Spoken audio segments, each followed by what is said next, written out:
my administration will focus on ending the absolutely horrific practice of human trafficking. And I am prepared to bring the full force and weight of our government to the federal and at the federal level and the other highest levels, whatever we can do in order to solve this horrific problem, getting worse, and it's happening in the United States, in addition to the rest of the world, but it's happening in the United States, which is terrible. After President Trump was sworn in, we started to see an uptick in human trafficking arrests within days of becoming president. For example, on January 29th, authorities announced that 474 were arrested in a statewide California human trafficking operation and 28 sexually exploited children were rescued. From January 18th to February 5th, 108 were arrested in Illinois as part of a national sex trafficking sting operation. In Texas, 178 people were arrested for sex trafficking in a sting operation that operated in January during the Super Bowl. 16 people were arrested in January in Michigan for sex trafficking during the Detroit Auto Show. And in February of that year, authorities arrested 11 in Virginia in a child sex trafficking sting. President Trump gave a listening session in the White House surrounded by advocates who had been working to combat child sex trafficking with the federal government for many years. And President Trump looked into the camera and said, over the past 4 weeks, we have been working with the government harder than ever before to end the scourge of human trafficking. Dedicated men and women across the federal government have focused on this for some time. As you know, a lot of you have been dealing with the federal government, and it's been much more focused over the last 4 weeks, I can tell you that. There has never been an administration that has done this much, signed this many bills into law to combat human trafficking, or allocated this much money to help the victims. Now, here's some things that President Trump's administration has done to combat human trafficking that rarely gets covered by the mainstream media, that all of you can go on whitehouse.gov and look up.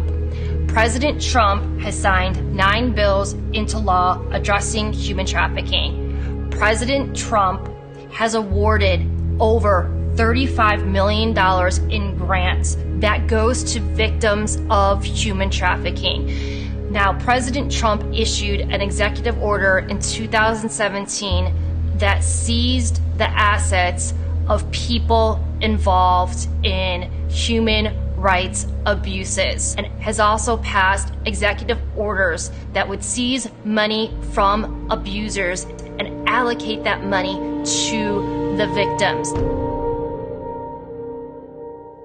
The mainstream media has not been fair to Jeff Sessions at all. What they failed to report is that it was his Department of Justice that was behind many of the sting operations to combat child sex trafficking, and he made it very clear in many speeches that ending human trafficking was an absolute priority for his Department of Justice. In 2017, after Jeff Sessions addressed law enforcement in a training session to combat human trafficking, we started to see not only more pedophile and child sex trafficking arrests, we started to see more high-profile arrests. We saw Mayor de Blasio's staffer and CNN guest Jacob Schwartz arrested in May of 2017 for possession of 3,000 images of child porn, including the rape of a 6-month-old baby. We saw former Oklahoma State Senator Ralph Shorty charged with sex trafficking and the production of child porn.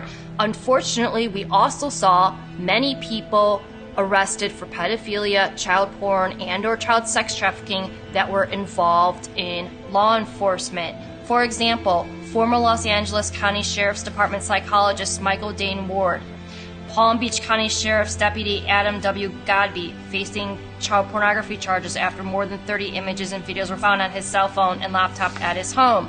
New York Sheriff's Deputy Peter Farnham was arrested on child porn that year in July.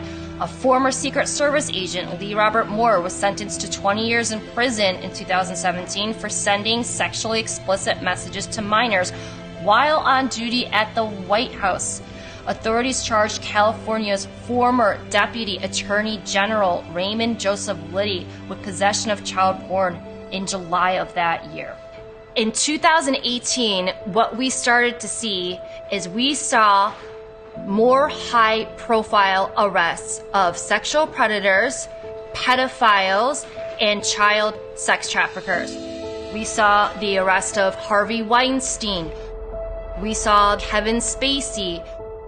We saw the arrest of all the elites involved in the NXIVM child sex trafficking cult. Allison Mack, Keith Raniere, Claire Bronfman. What did we also see? We saw that our DOJ seized Backpage. Backpage was one of the biggest catalysts for online child sex trafficking. Backpage operated and was involved in child sex trafficking in almost 100 countries, and it was President Trump's DOJ under Attorney General Jeffrey Sessions that shut down those child sex trafficking operations that were operating in almost 100 countries. That's a huge deal. So in 2019, we started to see some much bigger fish go down. Of course, that was the year that Jeffrey Epstein was arrested. And then this year, 2020, we saw the arrest of Ghislaine Maxwell. Furthermore, President Trump announced during the COVID lockdown with General Milley that the United States military was conducting many operations to combat drug trafficking and human trafficking.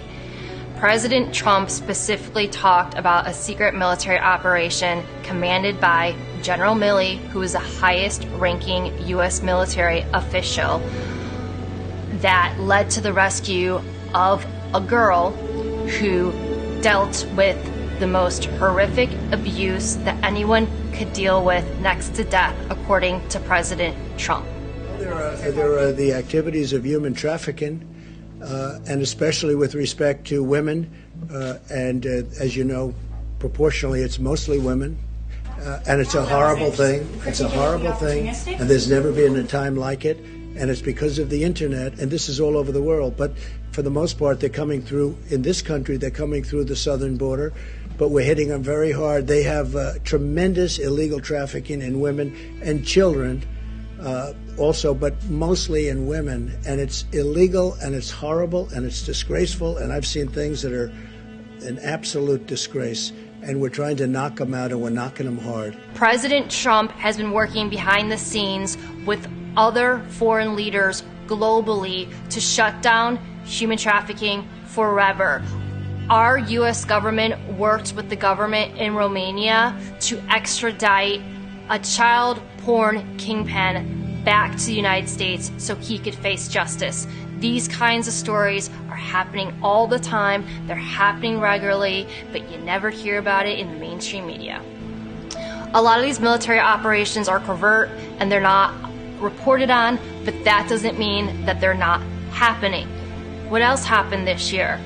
We had mass arrests of members of the CJNG cartel, hundreds and hundreds of members arrested, and we had dozens of MS-13 members arrested, some of them arrested for drug trafficking, some of them arrested for human trafficking. But I can't emphasize enough that human and drug trafficking go hands in hand, and the MS-13 members and the CJNG cartel members are usually operatives for much bigger fish. One last thing that President Trump has done to combat human trafficking that I want to address is building the border wall. What most people don't understand is that the biggest artery for human trafficking is at the border. And Trump said that human trafficking, thanks to the wall and thanks to the efforts with ICE, is now down 96%. Ask yourself, why is it that all these pedophiles, from the lower hanging fruit to the bigger fish, were allowed to be untouched for years and years and years until President Trump was sworn in as president.